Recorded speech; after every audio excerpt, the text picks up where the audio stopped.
Shalom Aleichem, my dear brothers and sisters.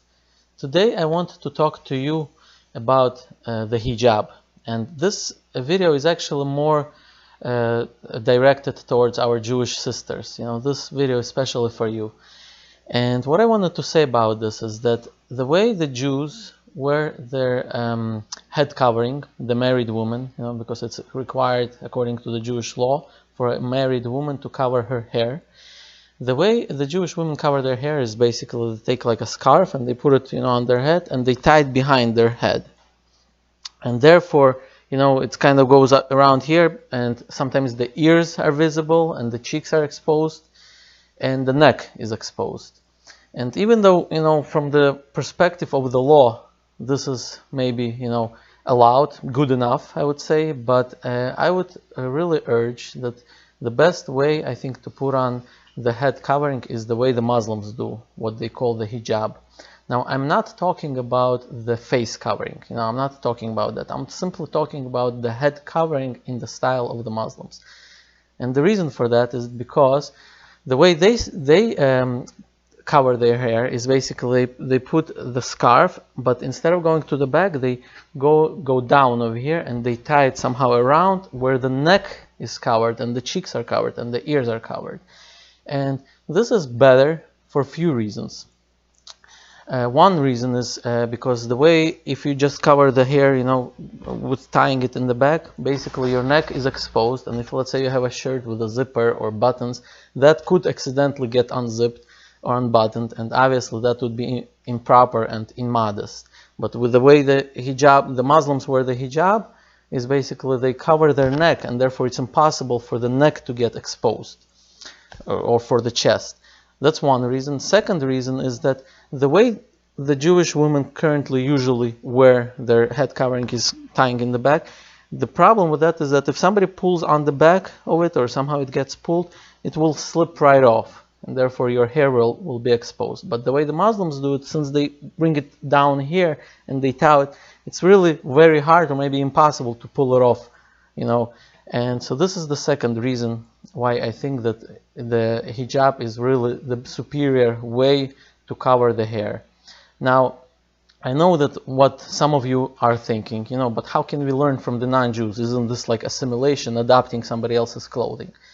Well, first of all, to counter that, I will say that this is not a non-Jewish practice. In fact, I believe that this was the Jewish practice until actually recently. For example, I'm not even talking about the Jews in the Middle Eastern countries. The Jews in the Middle Eastern countries always wore this, even until today. You see the Yemenite Jews coming back to Israel, right? You see them wear the hijab exactly the same way as the Muslims do. So, you cannot claim that this is not a Jewish custom, because many of the Jews wore this way, covered their hair this way. However, but even talking about the non-Middle Eastern Jews, maybe the European Jews, I really believe if you look in the old photos or old paintings, the way the Jewish women used to dress, even in Europe, they wore this hijab in the style of the Muslims. In fact, not even Jews, not only Jews, even the Christians used to wear it that way. Look at the nuns, for example. The nuns pretty much wear it almost the same way. And in fact, I'll show you a picture of my great-great-grandmother. She was Jewish, both her and her husband. And look at the way she's dressed. Look at the way. Isn't this a hijab? Doesn't this look exactly like a hijab? This was exactly that. In fact, the way they used to, my great-grandmother, from what I heard from my grandparents, is the way that she used to dress. She used to have two coverings. One inside, where the hair is covered, and over that regular one, another covering to make sure that no hair is exposed. And this is one counter argument. So this is not a not-Jewish custom. I think this is a Jewish custom which unfortunately some of the Jews have lost. Now, I'm not saying all the Jews lost it. There are, in fact, Jews that cover their hair exactly the same way as the Muslims do. This group, for example, is called Lev Tahor. That's one group, and then there's another group in Bet Shemesh in Israel and in Sfat, where they, cover their hair. I don't know what they're called, if there's even a name, but they're, Orthodox Jews.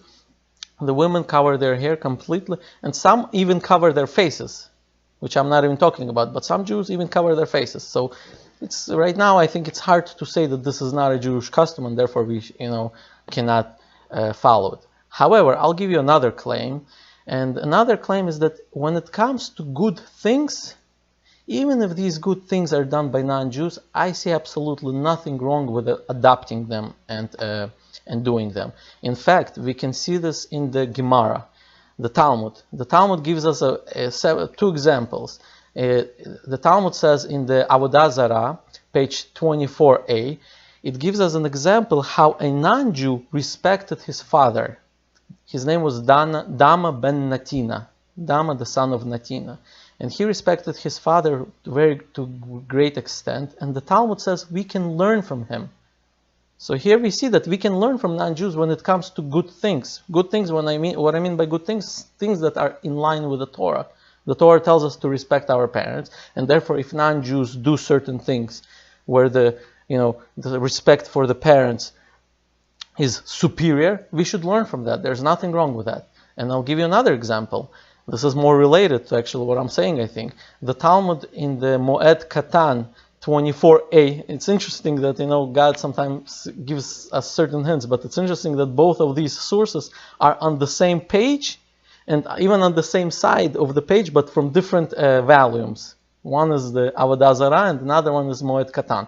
But anyways, so in the Talmud of Moed Katan 24a, the first side of the page, it says that the way Jews are supposed to wear their talit, which is like a prayer shawl that we wear in the mornings, is in the style of the Ishmaelites, meaning in the style of the Arabs.